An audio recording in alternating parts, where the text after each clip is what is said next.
Hello, welcome once again to Pale Blooms and Beyond. Thank you for joining us today. If you do like the programming you see here, the musicians and artists that I visit with, please be sure and hit the like button and subscribe below. Ron Hales is an English guitarist and singer-songwriter known by many as the Northern Legend. Ron first came on the music scene as a founding member of early 70s rock band Snake Eye. Prior to Ron's joining, the band was known as Red Dirt. Between 1971 and 73, Snake Eye recorded a concept album at various studios, but it was not released at the time.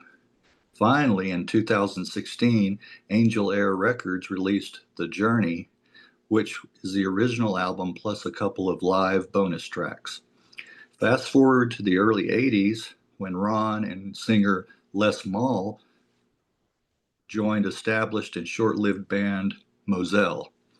Ron and Les, with a few lineup changes, would become General Wolf. In 2008, Ron played in his son's band, Soul Flame, and would release the album Heaven and Hell. And in 2018, Mr. Hales released his first solo album, Declaration of Independence. Over the years, my guest has run his own guitar school and recorded books used for tutoring. Well, welcome, Ron. Hi, Greg. Thank you for being here and working through these technical issues. Well, take us back to the beginning. Where were you born? I was born in Hull, East Yorkshire. Okay. You're not going to ask the date, are you? No. Okay, that's good. No, we won't do that. But you weren't found under a rock, at least, right? No. Okay, no. Do you recall your early childhood growing up there? Sorry, say that again. Yeah, do you recall your early childhood growing up there in Hull?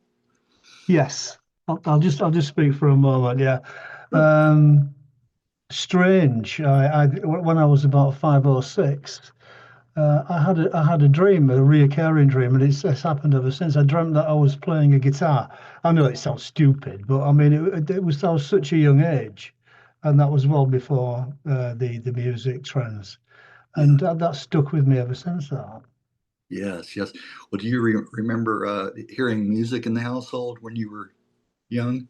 I'll just speak about this for a moment. Sure. Yeah, father was um, father was a compere in Hull, East Ridings of Yorkshire.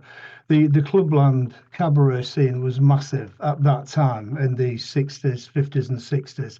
So he was a compere, and he was a very good singer. Not my kind of thing really, but he was very good and a good piano player. Mother could play the piano.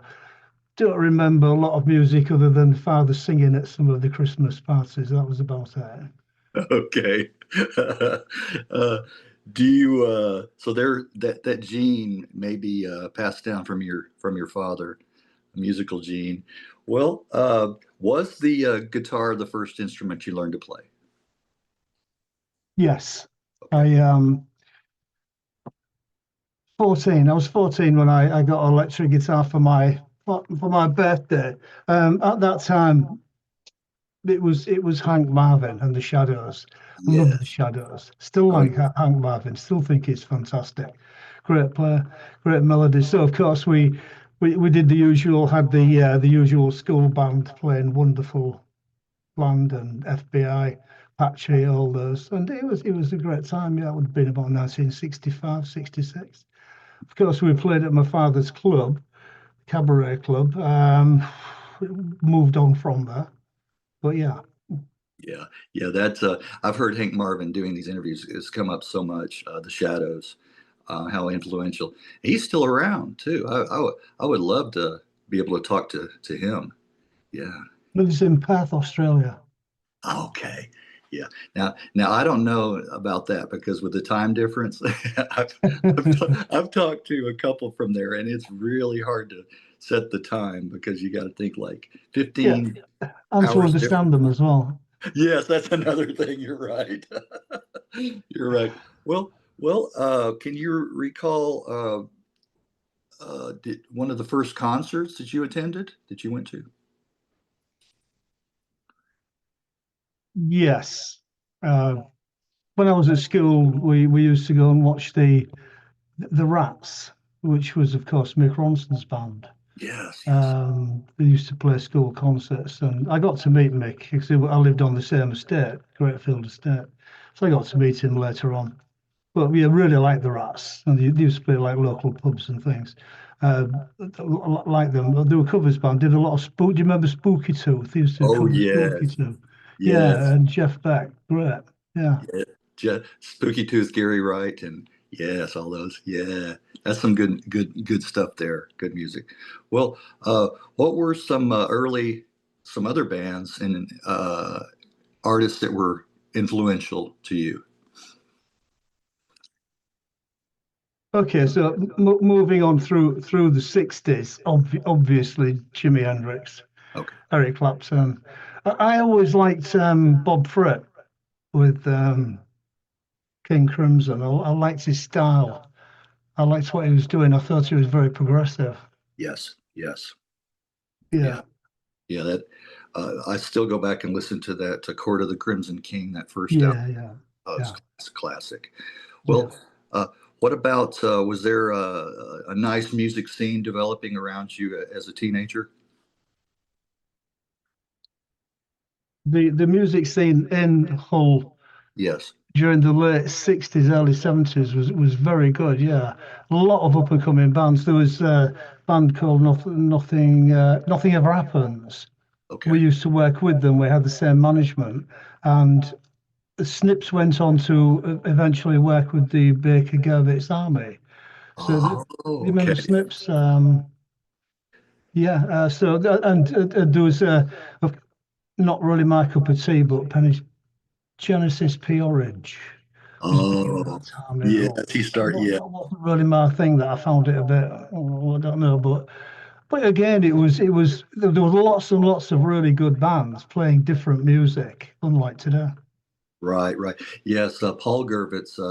I guess both of them live here in the States. Both brothers. But I know I reached out to Paul not long ago about doing an interview too. So well, what was your very first band? Were you in a band prior to Snake Eye? Yes, that was the school band. It was called the Aerials. Okay. The father managed it, of course, and we played the local clubs. Also, um, the local scene in East Yorkshire, in Doncaster, Brig, working men's clubs. We did quite a few of those when I was about 16 or 17. I mean, once you've been through that, you can sort of deal with anything really. And the most Yeah. important thing there was the bingo and the pies. So it was a real hardening up session, that one, yeah, for sure. But that's when we started, yeah. That's when you started. Okay. Try, I'm hearing an echo when you're talking now. So maybe keep the headphones on. Let's see, say something. Let's just say something. Okay, okay, Yeah, now I don't get it. So maybe just keep the headphones on. Try that. Let's try that. If you can okay. you hear me? Can you hear me with the headphones on? I can hear you fine. Okay, okay. All right, let's try that because I heard a little bit of echo. Well, we'll then talk about leading up to what were the circumstances that led up to you and Snake Eye. Okay. Um, I'll have to just lift them off a little bit. It's Okay, really putting me out. okay, okay. So I had a friend at school that was called Dave Ritchie, and he started a band with some people from York Okay. called Red Dirt. Now, Red Dirt had a production deal with Morgan Studios. They did an album on Fontana, which I believe is quite valuable now, Yes, that yes. album. And anyway, the guitarist left. Dave invited me to join Red Dirt. So Okay, of course I did, and my first task then was to go down and record the second album for Fontana, which never got released. okay, But in the meantime, Red Dirt was a good band, fiddle, progressive blues rock band. We were taken over by London Management, Peter Amott and Ivan Mance, in 1970. okay, Changed the name to Snake Eye. okay. Yeah. Just stuck there. Talk about Miles Copeland and how he was involved. Sure. Peter Amott and Ivan came to see us play at the Marquee, and we had one or two offers at that time, and we decided to go with their management. Now, Peter Amott and Ivan worked in Dryden Chambers. It was in the end of Oxford Street with the John Sherry organisation, of which Miles Copeland was a part. Miles Copeland was uh, Stuart Copeland's brother from Yes. Place. It was Miles Copeland that chose the band's name. We were going through all sorts of difficulties trying to find it. We came up with Snake Eyes, With the and he plural, yeah. suggested Snake Eye, Okay. which, of course, with us being young lads at the time, didn't understand the meaning. I think now I do, but we But won't not say at any the more time. about that. But yeah, I think that's probably his sense of humour, and Okay. that was his involvement. But I'll just stop there for a moment while you.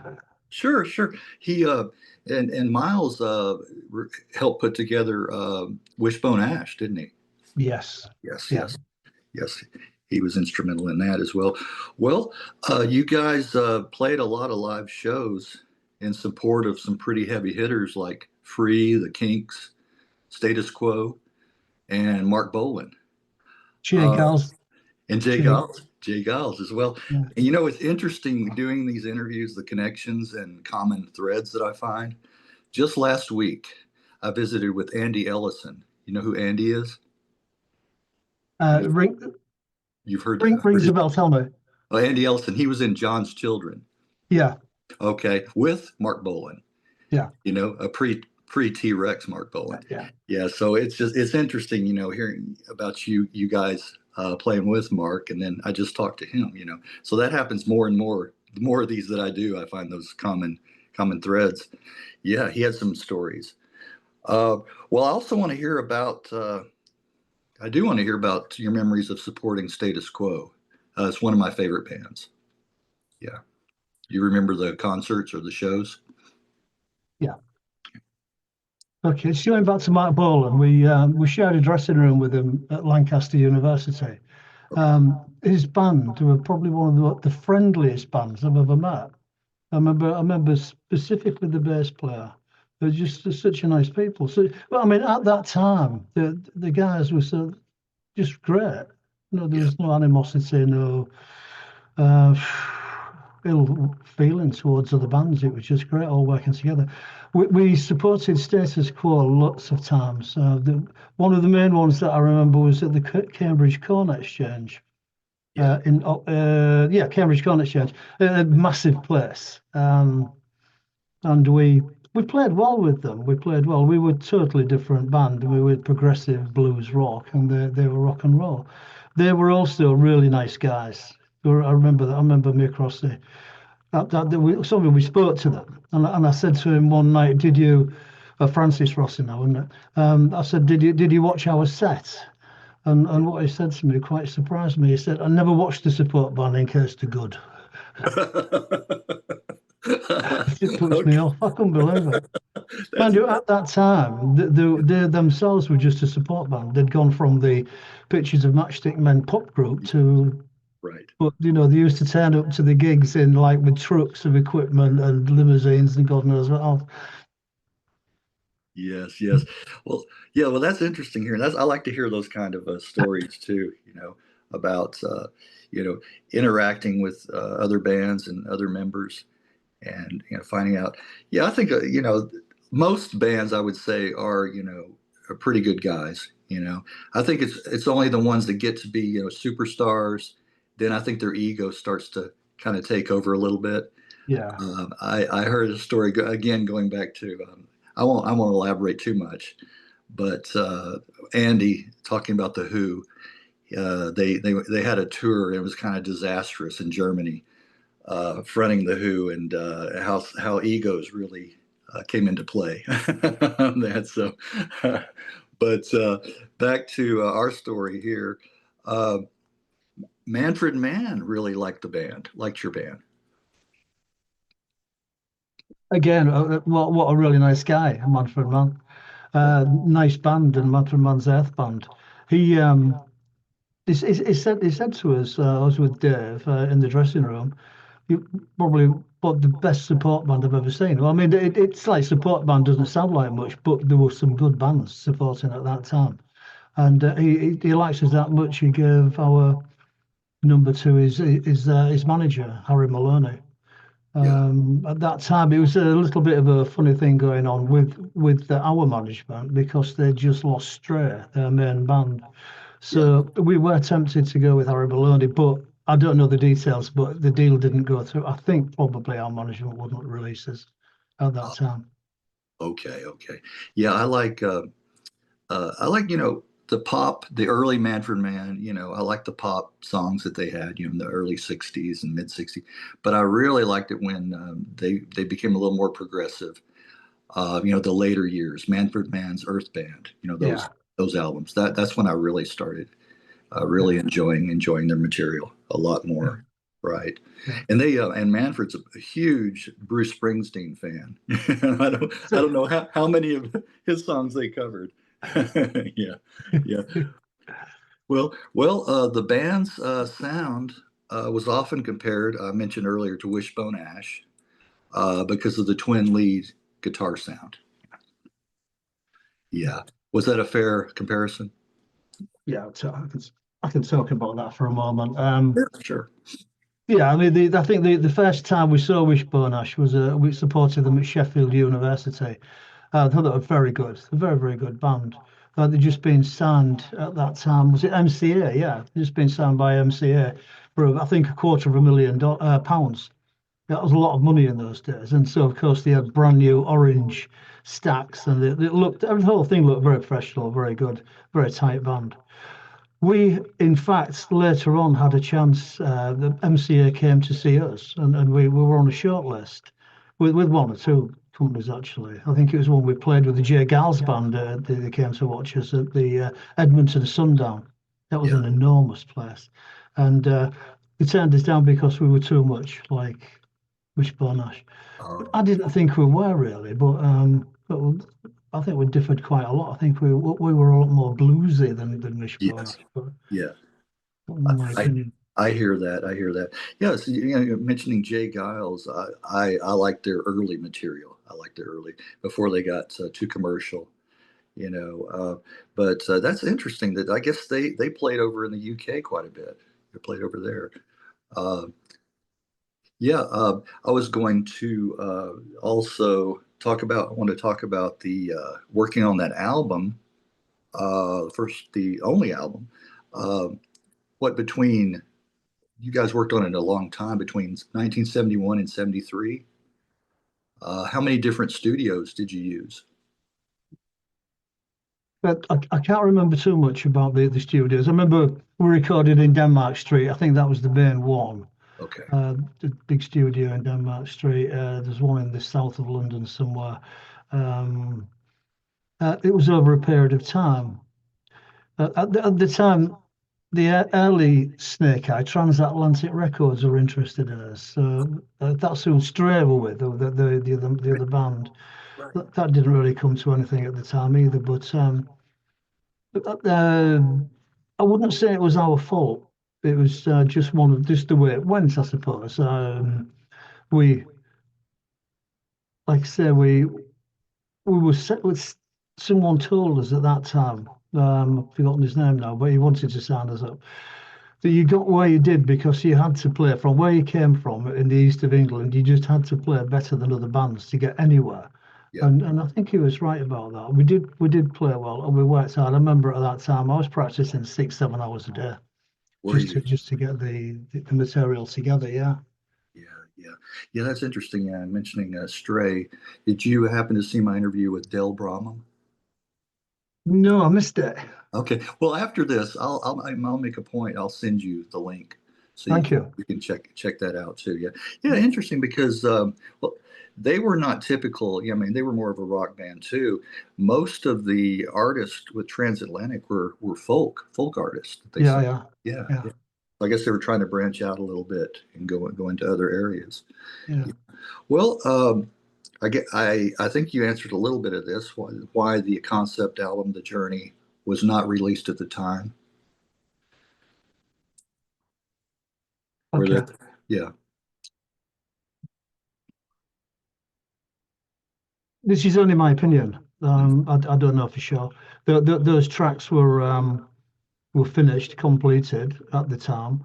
I know that the Peter Emmett and Ivan had a problem with Stray. They went off to I can't remember the international records or something. I can't remember, but they signed them up, and there was a lot of trouble went down there. So I remember talking to Ivan and Peter about it. So there was some heavy duty stuff going down at the time, and of course, Peter especially, who was passed now, rest in peace. Um, he fell out badly with Del Prom and Stray, understandably so. So around about 1974, it started to come apart. Okay.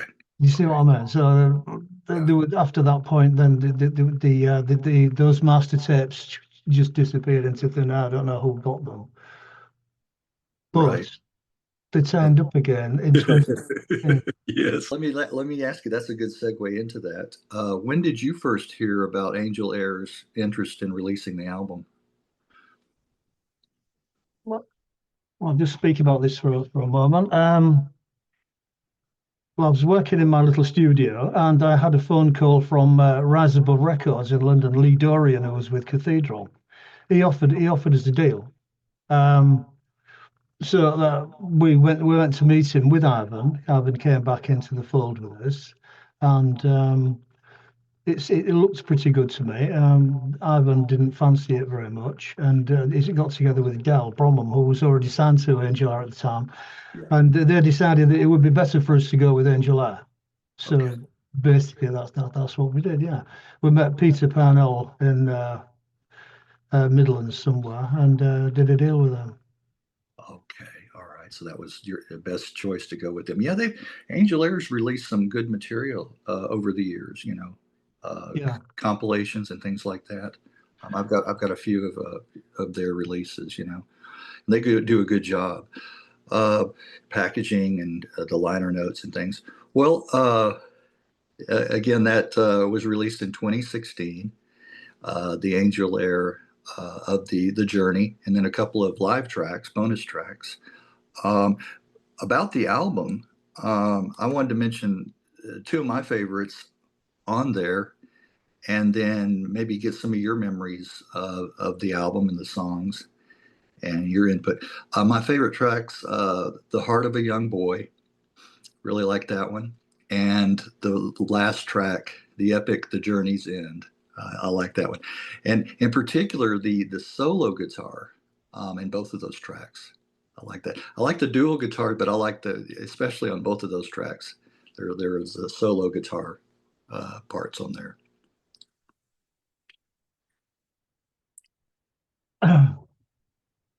The Heart of a Young Boy was recorded in Hull in 1975 at the Fairview Studios. The drummer at that time replaced the Steve Jackson was a guy called Gary Burroughs.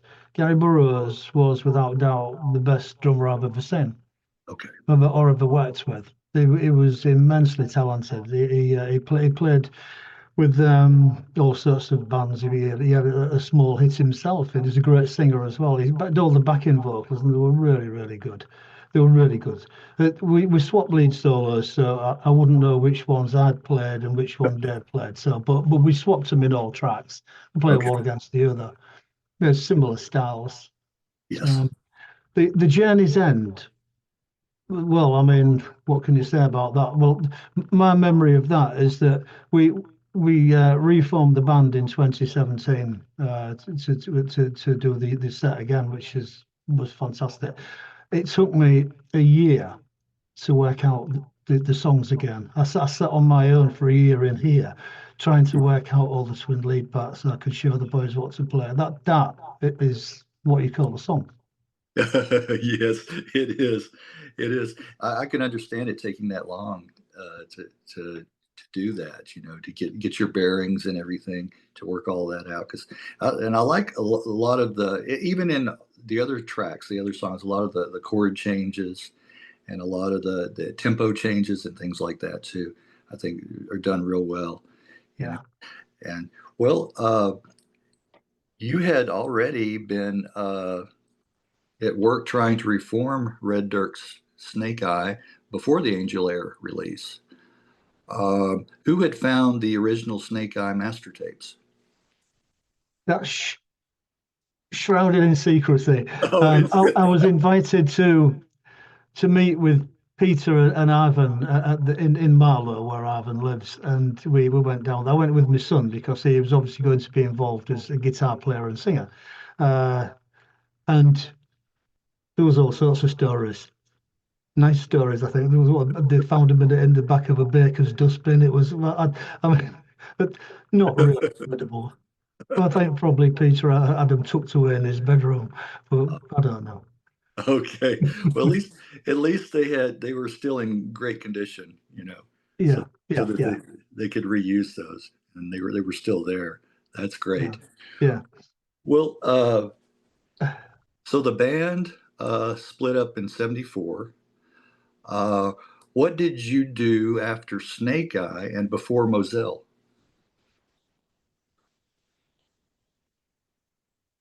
Well, I sulked for about 3 years, that's for sure. I mean, one of the reasons that Snake Eye didn't fail, it just wasn't popular anymore to play that style of music.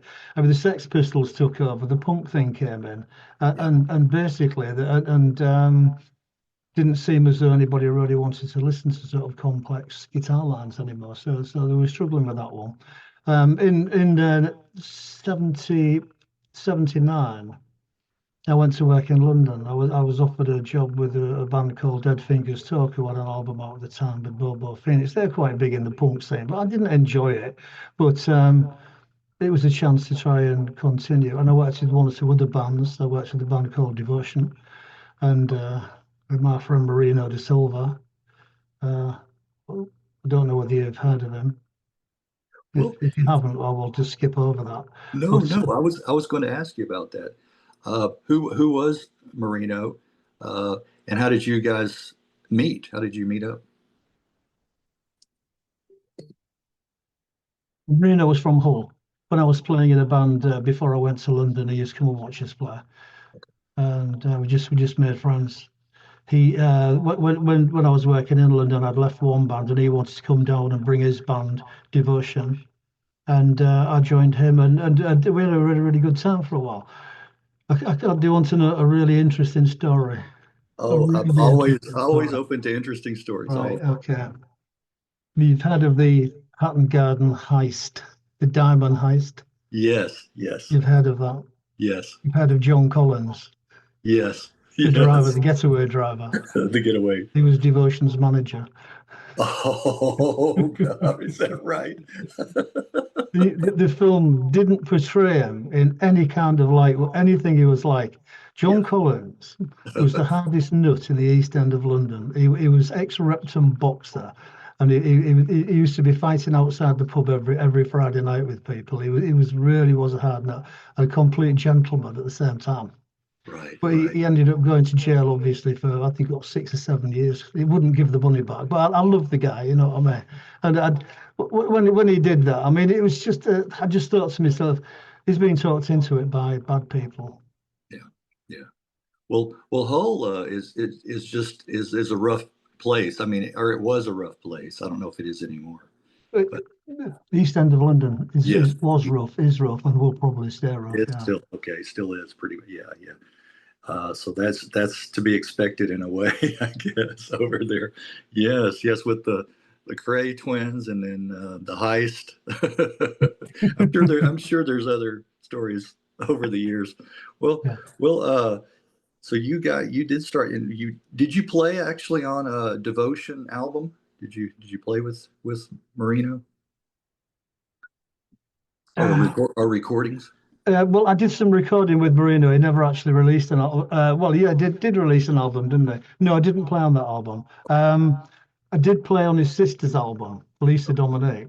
Okay. I was talked into doing that, and I quite enjoyed that for a while. But yeah, that was hectic. That was Yeah. really hectic. That one. Was it? That Yeah, wasn't really yeah. your cup of Lots of arguments in that band. Yeah. Okay. All right. All right. Ego arguments. Okay. Ego. Okay. Centered arguments. Yeah.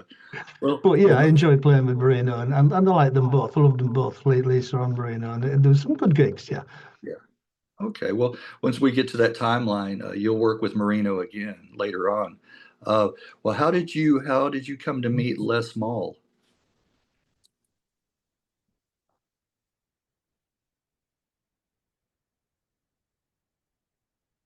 He was on the scene at the same time as Genesis P. Orange. In fact, I think he actually did some vocals for him and played mouth harp and things. He was on the scene at the time. He started a cabaret type band. That was his bag. He wanted to earn money. And when I left Snake Eye or the Snake Eye split, and I needed some dosh, I played with him, and I went back to playing some of the clubs again, and it was like horrendous.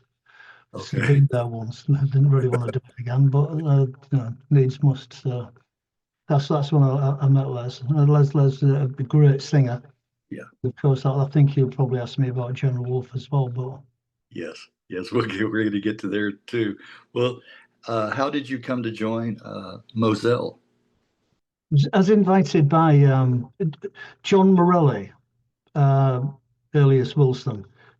He was the founder of Moselle. He was the writer and the singer as well.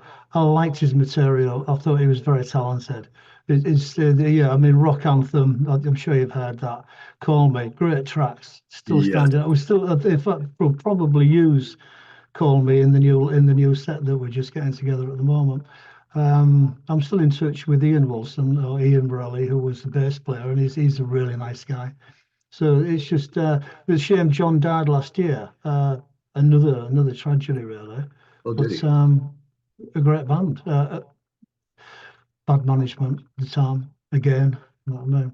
You're not pointing that at Ivan and Peter because that was a different gig, but the Moselle boys had a couple of guys who were managing who didn't know what they were doing, Yeah. and there was a real chance there with that single "Call Me." Yeah. There were Yeah. people interested in it, and it It, just wasn't it did. taken any further. Yeah. It did fairly well, and yeah, I like the guitar. Oh Again, yeah, the guitar work in that one. Yeah. yeah, Really nice. Really nice. yeah. Uh, well, moving on to General Wolf. Uh, who came up with the name, first of all? Where'd that come from? I think I did. I'm not Okay. sure. Okay. I think I did. Okay. But the reason being is I was always interested in military battles and things, and General Wolf. We just took the E off the end of it because it was Wolf who was in Canada, wasn't it? Oh, okay. All right. So yeah, You just took the deal. Okay. I I didn't think about that correlation. Yeah. Yeah. Okay. And as you mentioned, I mean, both probably Moselle and General Wolf were album-oriented bands. Uh, the 1986 single, I Believe in Love, gained pretty high praise by music critics. yes, Yeah, yeah. yeah, that was another nice track. Yeah, and from different areas as well. Yeah, Yeah. yeah. Uh, Playing live, did you guys, General Wolf, play live quite a bit? Uh, we played a local pub called the Barroom. We started in at about 1983 or two or three, and we just started off. Within 6 weeks, they used to lock the door at 8 o'clock so no one could get in. No, because it was full Yeah. basically, and we played there every week for something like about 12 weeks. Uh, and it was just the most fantastic atmosphere. And the band was great. Les was a great singer, a fantastic singer. And I worked with another guitarist called Chris Brown at the time, who was like red hot as well. So it was a very, very good band, General Wolf. But the single was paid for by that. We ended up playing on Yorkshire TV a couple of times to promote it. We won a song contest in London. So again, all these things, but nothing actually came of them, which is a pity. Yeah, that You, you, is. you said you said earlier that you wanted funny stories. Yes, I do. I always welcome those. Yes. Okay. The thing that sticks in my mind about General Wolf Uh-huh. is that we booked a gig in Grimsby, which was probably a mistake to start with, but it was a big place, and apparently it wasn't advertised, so no one turned up. We sat waiting, and we got changed, got all the equipment together, and then anyway, three people walked in. And we said, "Well, they travelled quite a long way, so we'll put a show on for you. There's only three people, but we'll do an hour's set for you." So we started. They sat there, and then we started the set. And we got halfway through, and they walked out. Halfway. And so I think that someone asked them on the way out. They said, "Well, why did you walk out?" They said, "Well, we thought the band was Virginia Wolf, not General Wolf." So we finished playing to an empty room. Virginia Woolf. You you should have stood up there and recited some prose or something, read from her books. Virginia Woolf. Oh my god, that's good. See, I love stories like that, anecdotes, stories like that. Very Yeah, yeah. interesting. Yeah, you hear about it. Maybe do you? How about some of the men's clubs that you were talking about that earlier? I talked to a couple of musicians. They said, like playing eateries, like restaurants early on, and people would be sitting there, eating, and they even yelled at the band, "Could you turn it down? We're trying to eat here." you know, Not there for the music, not there. Yeah, yeah, That that was exactly. I'd forgotten that. I'd forgotten all about that, and that reminded me. We played at a club in London called the Speakeasy, and that was a restaurant. And then they yeah, just sat and just ate, and never even looked at us, didn't clap, didn't they? We just played the set and cleared off. It was just incredible. yeah, The yeah. You hear? Speakeasy. I don't know if you. Yes, you hear about that, and all the clinking, and all that of the glasses and the Yeah, silverware yeah, and all that, making all yeah. that noise. Yeah, they're not there to hear the music. Yeah, that's funny. That's funny. Yeah. Well, we talked about going down, playing live. But when you played live, did you go down well? I mean, with the audience? The General Wolf. Yes. Oh yeah, yeah, yeah, Okay. yeah. We did. Yeah, yeah. The people still mention it now to me. It was a great period. That yeah, yeah. We had a good following for General Wolf. Yeah, really good. Yeah, Yeah. You still hear from fans today? yeah. Well, the the we never really got involved with a lot of the local bands after that because we always played original material, Yeah. and most of the whole bands are still like doing covers and things at that time. So we didn't really mix that much with them. Just to go and watch the odd one or two bands, but after the 70s into the 80s and 90s, it wasn't a good period for me that Okay. musically. Okay. I think the best stuff that I've ever heard, never been involved in, was done in the early 70s. Yeah, I enjoy that period in music too. For me, late '60s, early '70s is really the pinnacle of Yeah, some of the best music and bands yeah, and yeah, talent. Was yeah, there. Yeah. Well, again, what you mentioned earlier about the onset of the punk scene, in the mid '70s, it really, sounded the death knell for so many bands. You know, it was because that DIY thing had kicked in, and it didn't matter how talented you were. I no, mean, no, it was just banging away, on guitars, and a lot of them didn't were never, really learned how to play. They just went out there and did it themselves. So that's unfortunate. The timing on that, timing and luck, right, has so much to do with your success or lack of. you know, yeah. Uh, well, about around this same time, you set up your own guitar school, and then you started writing and recording tutoring books, guitar tutoring books.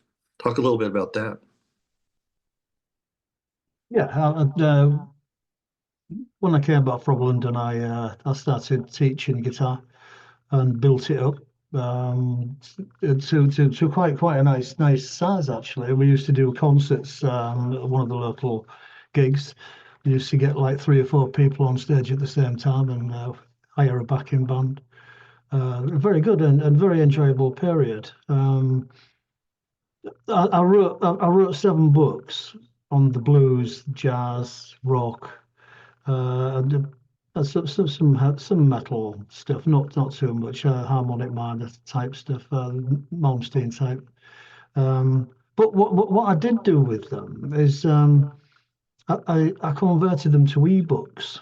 Okay. Okay. So I have them on my website and they're downloadable.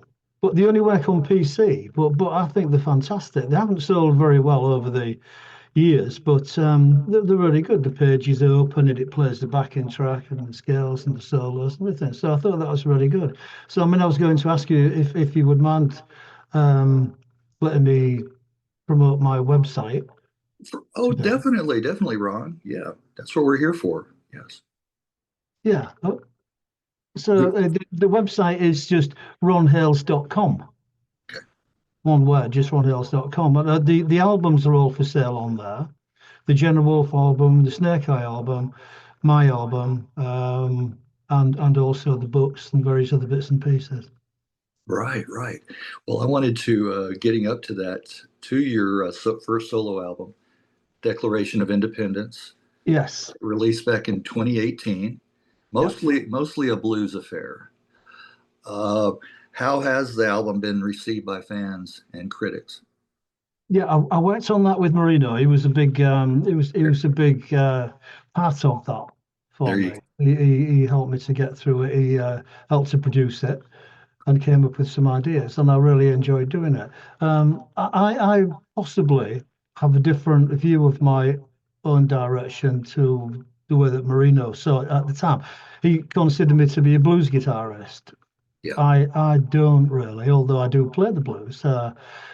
I consider myself to be a little bit more progressive than that, maybe a bit more melodic style yes. rather than just blues. So for me, the album, I like the album. It was a good album. I like the American theme on it, and I thought the title of it was really good. It was reviewed by 1 or 2 people in America, and Oh, it got good reviews. Yeah, yeah. I said not for me, not my favorite album. okay, There's one okay, or two tracks on it. I worked with a young lady who had a voice, a beautiful voice. Then did a couple of jazz tracks on the end of that, and I thought she was fantastic. Jamie, she was called. okay. And instead of me going into the music business, she's a marine biologist. So with a voice like that, I think I might have pursued it. But anyway, Oh, well, that's unfortunate. Yeah, for her. Maybe maybe she'll have think about that again. Maybe some other opportunity will come up for yeah, her. yeah, yeah, yeah, Do that on the side. yeah, yeah, Well, yeah, that's so there was Marino coming back into the fold there and working with you on that. Yeah, and interesting, like you said, Declaration of Independence. Uh, I think maybe the album might see or should see a revival. The days that we're going through now here in the U.S. Maybe it was prophetic, right? I, We won't I, get we I won't have absolutely no comment on that. okay, we won't go political here. Well, I mean, we're all going through it, aren't we? You are, we are over here as well. Yeah, Yes, yes. sure. Oh yeah, it's a worldwide thing going phenomena, if you want to call it that, right now. So we won't, yeah, we won't go Yeah, off into that. We could spend a whole session on that. That's for sure. I Uh, think so. Yeah. well, what became of the instrumental project called the Viking album? How do you know about that? I was reading on the net somewhere. I don't know if it's on your. No, it wasn't on your. No, it was a write up. It was another interview. Yeah, that's what it was. Was it Psychedelic Baby? Do you remember? Is that one of the ones that you saw? Yes. Okay, it Yeah. might have Yeah. been that one. It might have been that one. But at the Yeah. time they did the interview, which is a few years ago, that was mentioned. I believe it was at that interview. Yeah, the Viking album. Okay. Yeah. I mean, where I'm sat at the moment is a fully functional recording studio, digital. Yeah. So I've got all the everything I need to record. I've just finished recording the new version of the Snake Eye album. Okay. It's not been released by anyone yet, but it's finished. It was finished about 3 weeks ago. I just finished mixing it, Oh, and okay. we've replayed those songs, brought some of them up to date with some singing the vocals and redoing all the guitar parts. The Viking album was also finished, but I've done nothing with it yet. It's complete. Both of those albums were recorded here and finished. Well, Viking album last year and the Snake Eye album just. So that's work in progress really. And I'm undecided what to do because of all this nonsense that's gone down over the last few years. It's put it on the back burner, but it's there to be done. And I feel as though I've still got a little bit of mileage left in me. I'd say so. Yeah, well, I'm sure that COVID put a halt to a lot of that. With a lot of musicians. And Yeah. yeah, it did, or it slowed things down. But at least if you had a studio, even with COVID, you could still write and do things like that. And that's exactly what I did. Yeah, I just locked myself away for 3 years and did it. Yeah. that's right. That's right. So that was the flip side. That was the positive side of that. Well, you mentioned that one, and then you talked about, okay, just recently the new Snake Eye. Is it when will it be actually released? Do you have any plans? Yeah. I mean, I don't know yet. I don't know. We Ivan gave me because he owned all the material, all the images, everything. He didn't want to be involved anymore because somebody's getting on a bit now. He's given me the rights to all the material from the first album and obviously the second album and all the images and photos and everything else. So I now sat in a position where I can do more or less what I want with it. So there's one or two options. I may talk to Lee Dorian again. I'm going to see if he'd be interested in re-releasing the double album of the Okay. old and the new. It seems like quite a good idea. So, and I'm discussing it with my son at the moment, and we'll see where that takes us. But it seems to me like there is mileage left in the old material. A lot of people are still interested. Yeah, yes. It's interesting. You'll find that, a lot of the older fans, and then you'll probably be getting some younger, newer fans too. You know, a lot of times people will start, becoming interested in a band with a re-release or with, like what uh, Angel Air did, and they'll go back and start listening to it. And good music is going to travel, over the decades too, Yeah, and to reach, keep the older fans, but also reach newer audiences. I yeah, think yeah. I was reading too. I think when when you were reforming, I didn't have these in my notes, but the Red Dirt and Snake uh, around that time, 2016. Nobody else was interested from the original bands, right? But you got some new members.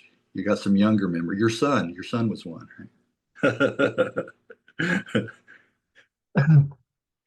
Yeah, I mean Peter and Ivan wanted as many of the original members as they could get. Yeah, Dave Ritchie wasn't interested. He was playing with another band at the time. We spoke to Steve Jackson, and he wasn't. And Ken Giles certainly wasn't. He's a businessman in Wakefield now. It would have been nice, but not practical, not yeah, at all. Dave Richardson has since passed away last year, unfortunately. Uh, that was a shame. That was bad news. So that leaves it or left it down to me. I decided to go ahead with it. I mean, obviously, Ivan wanted us to do that. Brought my son in, so I worked with my son, obviously, with Soulflame, and he's a great singer, a great guitarist. Bit heavier than me, but I think that brought the band a little bit more up to date. We brought in another guitarist who I used to teach called Callum, and okay, Callum Smith is Red Hot guitarist, Red Hot. So we had three lead guitarists, which was fantastic because then allowed me to weave sort of bits and pieces all over the place with chords and dual lead and the gaps that there were originally in the Snake Eye set were covered with some nice rhythm playing. right, Uh, we brought in Peter Robinson, who's since passed away, and another bass player, which is a shame last year. And replacing him was with a local guy called Ben Laurie, who was a great guy, a great bass player, a really nice person.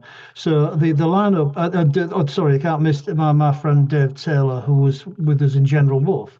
Yeah. He's on drums with us. So me and Dave are the two oldest members, and the other boys are young and fit. And Yeah.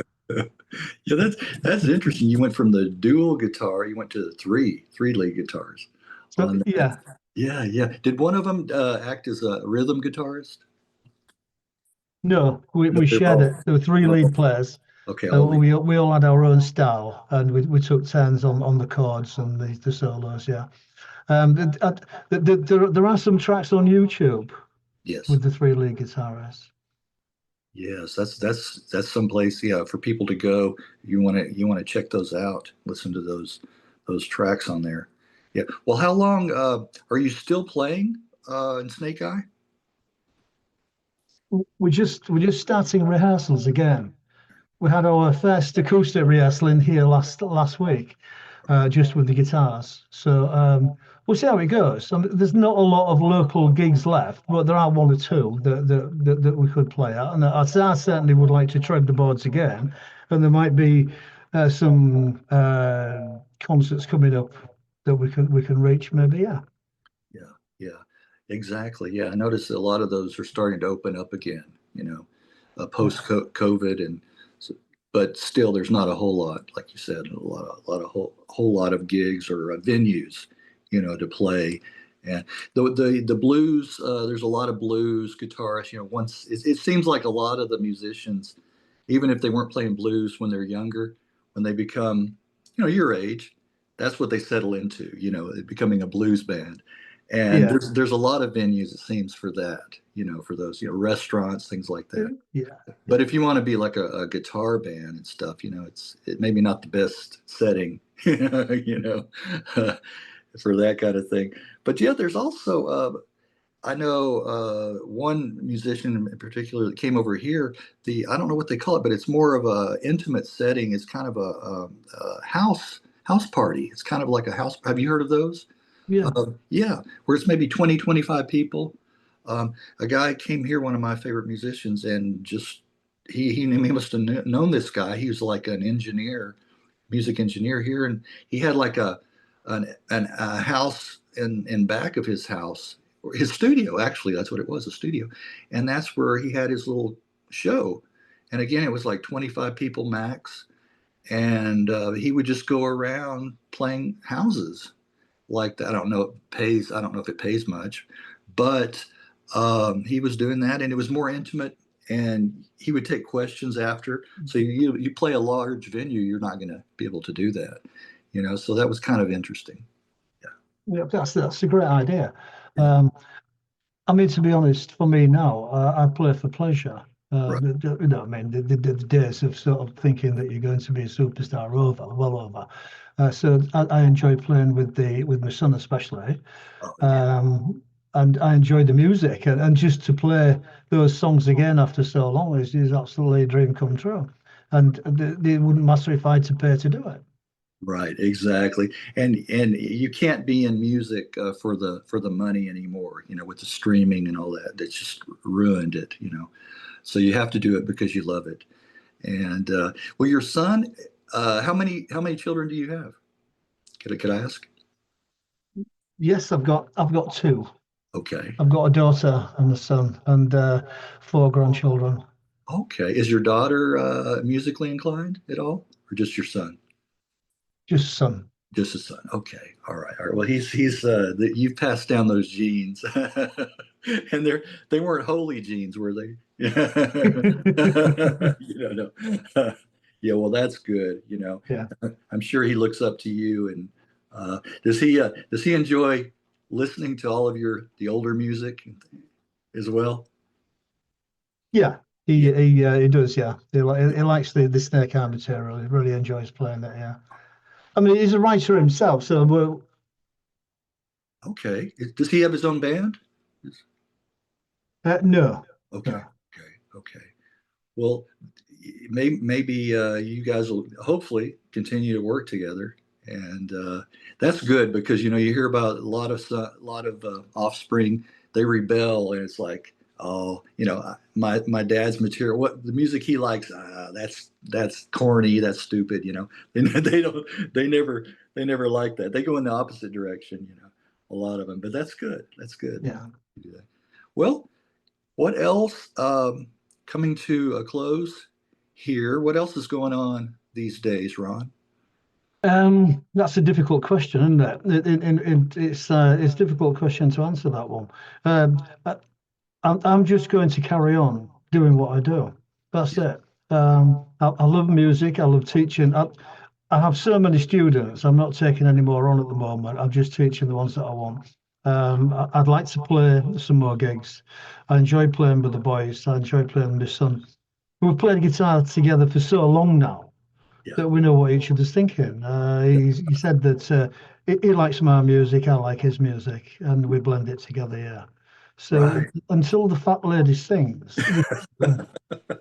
don't want the fat lady to sing anytime soon. Yeah, that's good. Well, you kind of almost like it kind of sounds corny to say it, but you kind of complete each other. Maybe he can finish where you start, and you can finish where he starts, and just kind of work yeah, well together. It's that blood thing, you can. yeah, yeah. Yeah. Well, you're still teaching.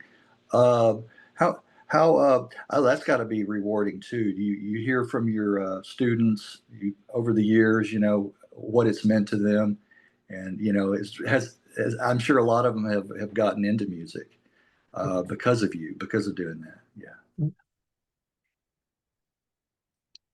There's one young lad that I'm teaching is 13, Okay. and he's doing very, very well.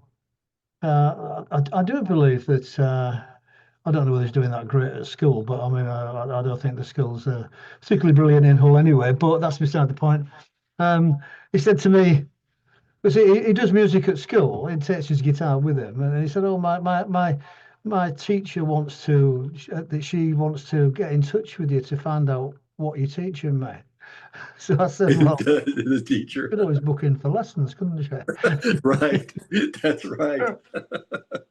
Oh, that's funny. So, Yeah. but it was a compliment because Yeah. obviously she's noticed how well that he's doing, Mhm. and yeah, I mean that's great for me, and I've helped people over the years, and I've thoroughly enjoyed it. Yeah. Yeah. Well, your style of teaching is not, the strict, like guitar lessons that people would go to as a teen. It's not that structured. I would guess. It's No, more no, free form, yes. And so he's probably getting a lot more out of that because I heard of talking to different musicians saying well, they took piano lessons, and once it got to a point where it's like, oh, this is too rigid, this is too structured. I want to spread my wings, and I want to be able to compose and do my own thing. And they were teaching him not chopsticks, but you know what I'm saying. yeah, yeah, yeah. Yeah. So that happens. You kind of want to go out on your own, to Yeah, a certain yeah. to a certain degree. That starts to happen. All right. Well, that sounds really good, Ron. I'm trying to think of anything. Can you think of anything else that we missed or that you'd like to mention or anything like that? I'd like to know what part of Texas you live in and what the weather's like and how you enjoy it. Oh, okay. It's starting to warm up a little bit because it's the end of winter. It's mild right now, but it's still starting to get up to 80 degrees, 70s, Oh, Fahrenheit. I don't know what that is Celsius, but yeah, it's starting to get a little bit, during the afternoon. But I'm in northeast Texas, about 20-25 miles from Dallas. So, not a huge music. Dallas has never been a huge music scene.